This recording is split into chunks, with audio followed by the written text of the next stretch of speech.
Ouagadougou ne dort pas cette nuit. Sous la pluie fine, des véhicules militaires traversent les avenues désertes, leurs phares découpant l'obscurité comme des lames inquiètes.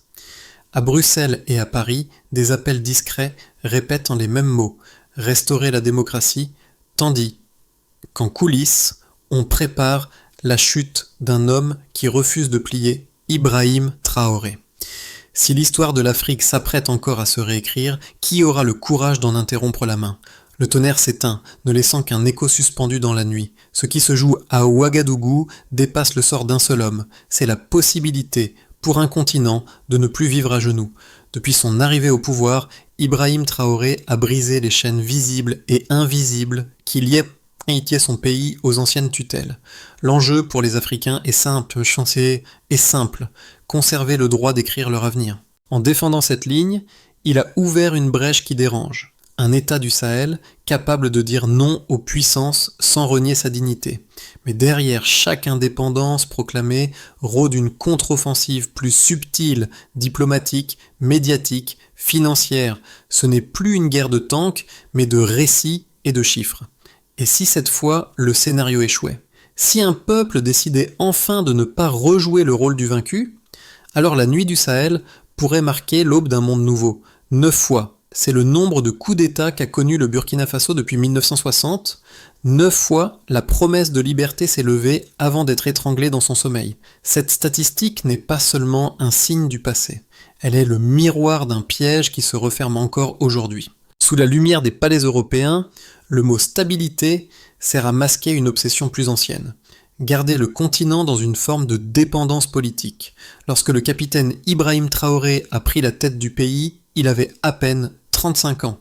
Son parcours était celui d'un soldat formé dans l'austérité, non dans les salons diplomatiques, en rompant avec la présence militaire française et en défiant les institutions financières internationales, il a provoqué une onde de choc bien au-delà du Sahel.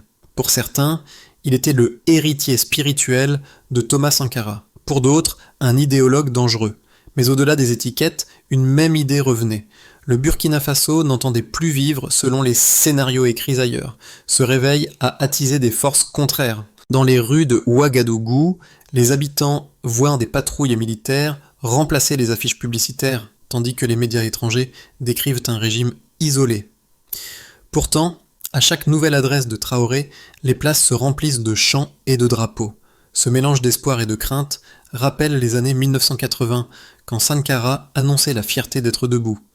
Aujourd'hui, les chuchotements reviennent, des réunions à Bruxelles, des mémos à Paris, des câbles vers Washington.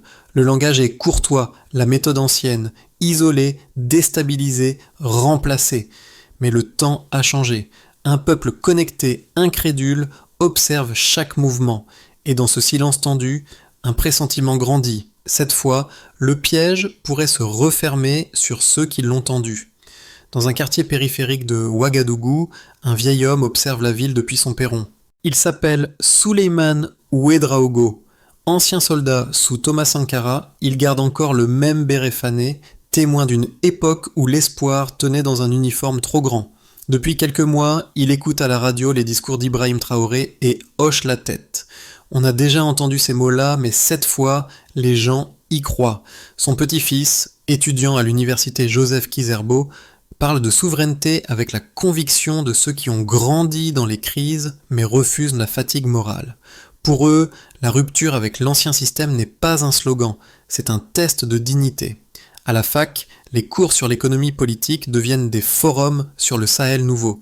On dessine des cartes du continent sans frontières mentales, avec un centre à Ouagadougou plutôt qu'à Paris. Pendant ce temps, dans les marchés, les femmes commentent les hausses des prix et les promesses de production locale. Certaines y voient la preuve qu'un pays peut tenir sans les subventions étrangères. D'autres redoutent que la fierté ne remplisse pas les assiettes. Le pouvoir, pour elles, se mesure au sac de mil et au prix du sel. Entre le vieil homme et le jeune, une même question revient, faible mais insistante. Et si cette génération réussissait là où tant d'autres ont échoué ?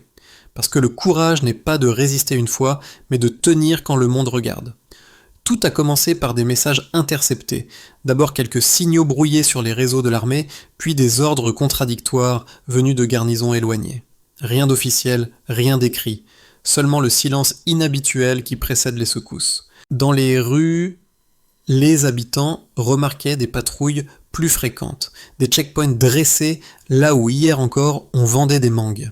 La rumeur d'un mouvement circulait, aussi discrète qu'un souffle dans la poussière. Au palais présidentiel, les lumières restaient allumées tard. Ibrahim Traoré réunissait ses conseillers dans la salle des cartes. Sur la table, un plan du pays couvert d'épingles rouges. Chaque point marquait une unité suspecte. Les rapports faisaient état de réunions nocturnes entre officiers mécontents, d'appels venant de l'extérieur, de comptes bancaires soudain alimentés. À mesure que la liste s'allongeait, un sentiment glaçant s'imposait. Tout semblait parfaitement coordonné. Le kick-off arriva une nuit sans lune. À 22h, l'électricité sauta dans plusieurs quartiers. Les radios locales cessèrent d'émettre. Des véhicules anonymes circulaient, phares éteints. À minuit, des coups de feu isolés retentirent près du camp Lamizana. Pendant quelques minutes, le pays sembla retenu entre deux respirations. Puis le calme revint, plus lourd que le vacarme. Au petit matin, la télévision nationale diffusa un message confus parlant de sécurisation temporaire. Les habitants comprirent. Quelque chose se jouait au-delà des mots. Dans les marchés, on rangeait les étals. Dans les mosquées, on priait plus longtemps. Les familles rappelèrent les enfants. Ouagadougou se contractait comme un organisme qui sait qu'il va être blessé. Vers 9h, Traoré prit la parole. Sans prompteur, sans uniforme cérémoniel. Sa voix grave, coupée par les interférences, résonna sur les ondes. Notre pays a connu trop de nuits volées. Cette fois, nous ne reculerons pas. Le ton était calme, presque fatigué, mais la détermination transperçait. Sur les réseaux, le discours fut partagé des milliers de fois en une heure. Dans les villages, des haut-parleurs improvisés diffusaient la même phrase « Ne pas reculer ». Le climax se joua dans l'après-midi. Des blindés loyalistes encerclèrent la base, suspectés d'abriter les mutins. Des drones non identifiés survolaient la zone. Un vent brûlant soulevait la poussière rouge. Puis le tonnerre des armes couvrit la prière du muezzin. Pendant 2 heures, personne ne sut qui dominait. Les communications restaient coupées, les journalistes réduits au murmure. À 16h, le drapeau restait au sommet du palais, symbole fragile d'un pouvoir encore debout. Quand la nuit tomba, la ville comptait ses plaies. Quelques vitrines brisées, des routes désertes, une tension suspendue. Les rumeurs parlaient d'arrestations, de trahisons évitées, de justesse. Dans la cour du palais, Traoré s'assit seul un instant. Il nota sur un carnet. Ceux qui écrivent notre chute ont oublié que nous savons lire. Au-delà des murs, les tambours d'une manifestation lointaine résonnaient. C'était moins un cri de victoire qu'un serment, tenir. Parce qu'au Sahel, la paix n'est pas donnée. Elle se conquiert chaque nuit. Les chiffres ne racontent jamais tout, mais ils dessinent les contours du réel. Depuis la prise de pouvoir d'Ibrahim Traoré, 3 tendances dominent: la sécurité intérieure, la production agricole et la perception internationale.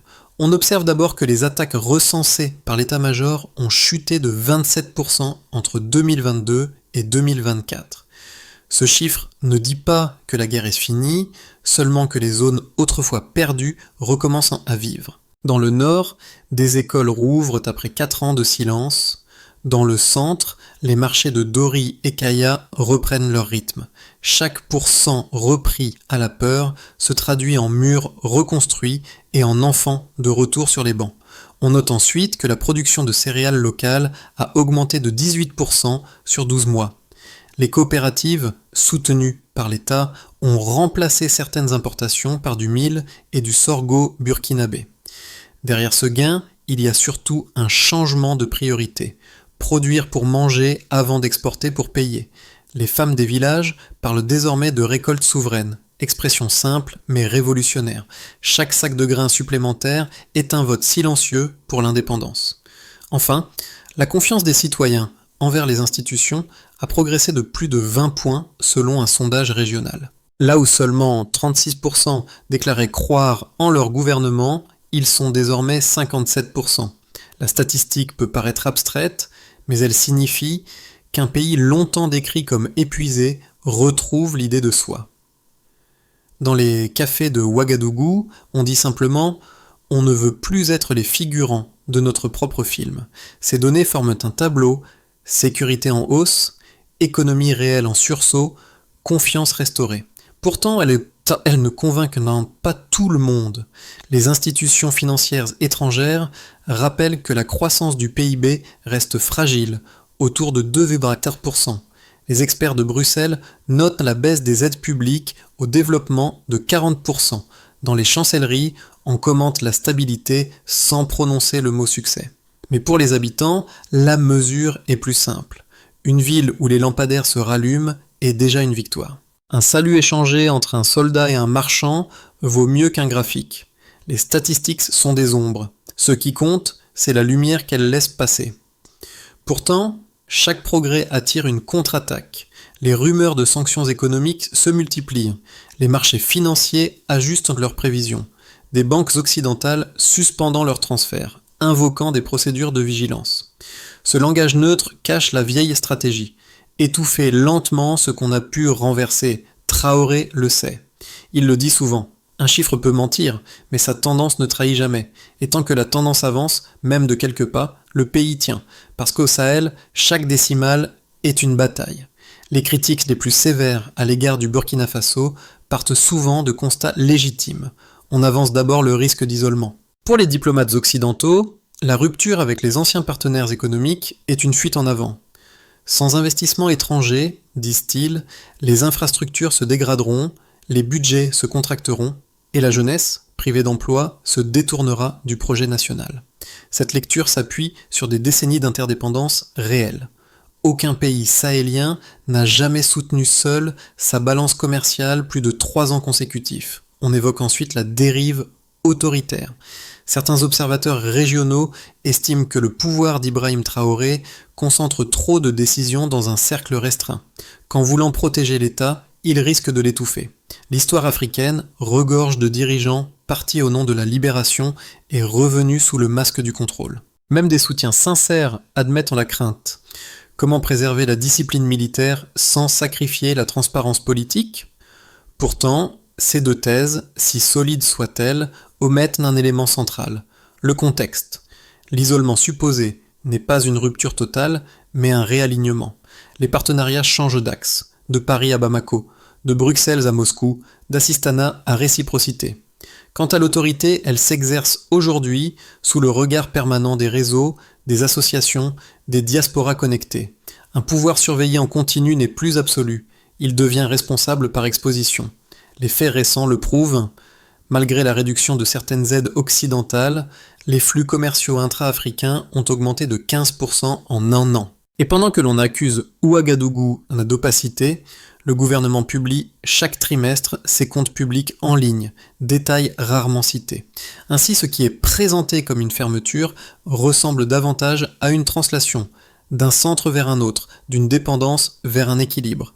Le débat ne porte plus sur le pouvoir, mais sur l'origine du regard qui le juge. Et c'est précisément là que commence le véritable tournant. La guerre a changé de forme, plus de fusils visibles, plus de chars dans la rue. L'offensive passe désormais par les mots. Les dépêches diplomatiques deviennent des armes, les communiqués des champs de bataille. À chaque article publié à Paris ou à Washington, un message se glisse. Le capitaine est instable, le peuple désorienté. Ibrahim Traoré comprend alors que la résistance ne se joue plus seulement sur le terrain, mais dans la mémoire collective. Ce qui doit être défendu, ce n'est pas un territoire, mais une version de la vérité. Son équipe crée un centre de veille numérique, suivre les narratifs, repérer les fabrications, répondre sans censure. Dans les cafés de Ouagadougou, les jeunes traduisent ces discours, les partagent, les détournent, les amplifient. Chaque phrase devient un symbole, chaque photo une bannière. L'opposition médiatique à l'Empire naît dans un smartphone. La révélation est là. Le combat du siècle ne se gagne pas avec la force, mais avec la cohérence. Et celui qui contrôle le récit détient déjà la moitié du pouvoir. Au niveau national, le pays s'est redéfini autour d'un nouveau centre de gravité.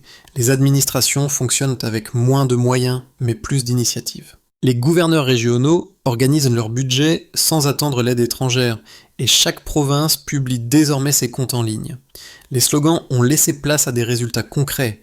Routes réouvertes, écoles réhabilitées, énergie solaire dans les villages. Ce n'est pas un miracle, c'est une discipline. Et si la pauvreté recule lentement, elle recule tout de même. Ibrahim Traoré a imposé une chose rare au Sahel, le sentiment d'ordre sans oppression. Sur le plan diplomatique, le pays a fait de la rupture un argument.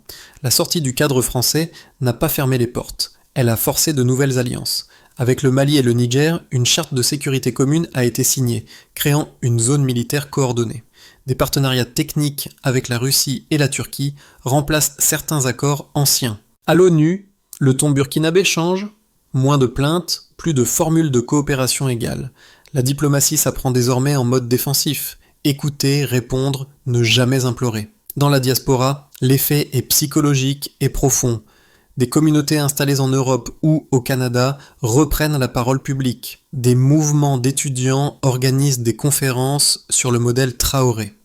On y discute de souveraineté énergétique, d'économie circulaire, de décolonisation cognitive. Pour la première fois depuis longtemps, le mot patriotisme n'est plus perçu comme un anachronisme, mais comme une référence. Cette fierté retrouvée agit comme une valve contre le désespoir migratoire. Un espoir silencieux voyage dans chaque valise. Enfin, au niveau quotidien, les signes sont minuscules mais multiples. Dans les villages du centre-nord, les réunions de coopératives se tiennent sans intermédiaire. Les radios locales diffusent des messages de sensibilisation plutôt que des spots publicitaires importés. Les enseignants parlent de pays utiles plutôt que de pays pauvres. Les jeunes volontaires repeignent les écoles, collectent les plastiques, organisent des ciné-débats sur la mémoire du Sahel. L'indépendance se traduit par un geste, réparer soi-même. Pourtant, tout cela reste fragile. Les prix grimpent, les pluies manquent, les pressions extérieures persistent. Mais le rapport de force mentale a changé. Les Burkinabés ne se décrivent plus comme les victimes d'un système, mais comme les auteurs de leur survie. Et dans un monde où la perception vaut souvent plus que le produit intérieur brut, ce glissement vaut toutes les réformes. Dans le scénario de base, le Burkina Faso maintient sa ligne de souveraineté prudente. Les alliances régionales avec le Mali et le Niger deviennent le socle d'une défense commune, tandis que les financements venus d'Asie compensent partiellement le retrait occidental. La croissance reste lente, autour de 3%, mais stable. Les campagnes électrifiées et la production de céréales créent une forme d'autonomie pragmatique. Moins de discours, plus de résultats. Ibrahim Traoré apparaît alors comme un dirigeant réaliste. Ni messie, ni rebelle, simplement un homme qui a tenu. Dans le scénario optimiste, les tensions s'apaisent et le pays devient le noyau d'un bloc sahélien plus intégré. Une monnaie commune est envisagée, les corridors de transport ouvrent vers le golfe de Guinée et les jeunes cadres formés localement remplacent progressivement les conseillers étrangers. Les exportations minières sont renégociées avec des redevances plus justes. La confiance citoyenne se renforce et la diaspora revient investir. Dans ce scénario, Ouagadougou devient un symbole de résilience continentale. Le premier État du Sahel a passé de la dépendance à l'équilibre. Si cette trajectoire se confirme, elle influencera la gouvernance de toute l'Afrique de l'Ouest d'ici 2030. Dans le scénario pessimiste, les sanctions économiques s'alourdissent. Les banques étrangères ferment leurs canaux. Les exportations s'effondrent. Le franc CFA revient par la porte des besoins pressants. Les élites divisées cherchent des compromis avec l'extérieur. La population fatiguée s'interroge. Dans ce contexte, le pouvoir de Traoré serait contraint de se durcir pour tenir les structures, au risque de rallumer les fantômes du passé. L'État tiendrait encore debout, mais sur une ligne de crête, entre fierté et fragilité. Dans la lecture stratégique, les trois chemins convergent vers une même constatation. Le temps joue contre l'improvisation. Chaque mois sans vision commune renforce les acteurs extérieurs et affaiblit le tissu local. La question n'est plus de savoir si le pays tiendra, mais comment il apprendra à tenir ensemble. Le prochain défi ne sera pas militaire, mais pédagogique. Enseigner la patience comme forme de résistance. Pour ceux qui observent de loin, le Burkina Faso est semblé devenu un test moral. Parmi les observateurs extérieurs, en Europe et aux États-Unis, le débat s'enferme dans des catégories familières, démocratie ou autoritarisme, ouverture ou fermeture. Mais les images en provenance de Ouagadougou dérangent ces cadres. Elles montrent un peuple qui, malgré la précarité, revendique la responsabilité de son destin. Les reportages les plus honnêtes admettent que ce n'est plus un putsch, mais une expérience politique. Parmi les Africains du continent, pour beaucoup, le nom d'Ibrahim Traoré est devenu un miroir. Il incarne la possibilité d'une souveraineté sans permission. Dans les campus de Dakar, Bamako ou Lomé, et on cite ces discours comme on citait autrefois ceux de Sankara. Même les sceptiques reconnaissent une leçon. Refuser n'est pas haïr, c'est définir sa place. Cette idée se propage plus vite que n'importe quelle alliance militaire. Parmi les Burkinabés eux-mêmes, la fierté s'accompagne de fatigue. Vivre debout, c'est aussi payer plus cher, attendre plus longtemps, douter plus souvent. Mais à chaque coup dur, la mémoire collective répond « mieux vaut peiner que plier ». Dans les quartiers populaires, les graffitis répètent cette phrase comme un proverbe nouveau. Alors, au lieu de juger, il faut comprendre. Ce peuple ne cherche pas l'exemple, il cherche la cohérence. Et peut-être qu'en le regardant avec moins d'ironie et plus de respect, on découvrirait que sa lutte parle aussi de nous. Chaque révolution qui veut durer doit devenir une méthode. Au Burkina Faso, la victoire ne sera pas un instant, mais une discipline collective. Pour que l'élan né autour d'Ibrahim Traoré se transforme en stabilité, 5 étapes s'imposent. La première étape consiste à institutionnaliser la souveraineté, créer une école nationale d'administration indépendante, formant chaque cadre à la gestion sans tutelle, mesurer taux d'autonomie budgétaire des ministères après 24 mois. La deuxième étape vise à renforcer la production locale, priorité aux intrants agricoles nationaux, microcrédits communautaires et circuits courts, mesurés par des produits locaux dans la consommation urbaine. La troisième étape cherche à sécuriser la mémoire, numériser les archives de Sankara à Traoré, enseigner cette continuité dans les programmes scolaires, mesurer nombre d'établissements intégrant l'histoire contemporaine du Sahel. La quatrième étape entend bâtir la diplomatie horizontale. Remplacer l'assistance par l'échange de compétences, chaque ambassade devient un laboratoire d'innovation sociale. Mesurer, projet sud-sud opérationnel par an. La cinquième étape veut rendre la parole au peuple. Institutionnaliser les forums de quart d'heure, espaces mensuels où citoyens et autorités dialoguent publiquement. Mesurer, taux de participation communautaire. Ces 5 mouvements forment une spirale, pas une ligne. Ils s'enroulent, se renforcent, s'évaluent, et s'ils réussissent, ils offriront ce que tout empire redoute, un pays qui progresse sans dépendre. Parce qu'au Sahel, la cohérence est la nouvelle résistance. La nuit de Ouagadougou n'est plus la même. Là où l'on craignait l'orage, on entend désormais le murmure des marchés qui rouvrent, les voix des enfants qui répètent des leçons sous des lampes solaires. Les murs encore troués gardent les traces d'une peur ancienne, mais le souffle du matin y circule. Dans le palais, Ibrahim Traoré ne parle presque plus. Il écrit. Des notes brèves, des rappels d'objectifs, des promesses non dites. Certains disent qu'il s'est endurci, d'autres voient en lui un homme qui apprend à durer. Ce qu'il symbolise dépasse sa personne, la persévérance d'un peuple qui refuse que son nom soit écrit par d'autres. Sous les arbres du centre-ville, des femmes vendent du mil en riant. Leurs gestes simples valent tous les discours. Dans la poussière dorée, un enfant trace un drapeau au bâton, rouge, vert, or, il lève les yeux, fier, et dit seulement « c'est chez nous ». Parce qu'au Burkina Faso, la liberté ne se proclame pas, elle se cultive. Ce récit n'appartient pas seulement au Burkina Faso, il parle à tous ceux qui, un jour, ont compris que la dignité coûte plus cher que la soumission. Dans chaque capitale du monde, il existe une rue, un quartier, une voix qui cherche encore le courage de dire non.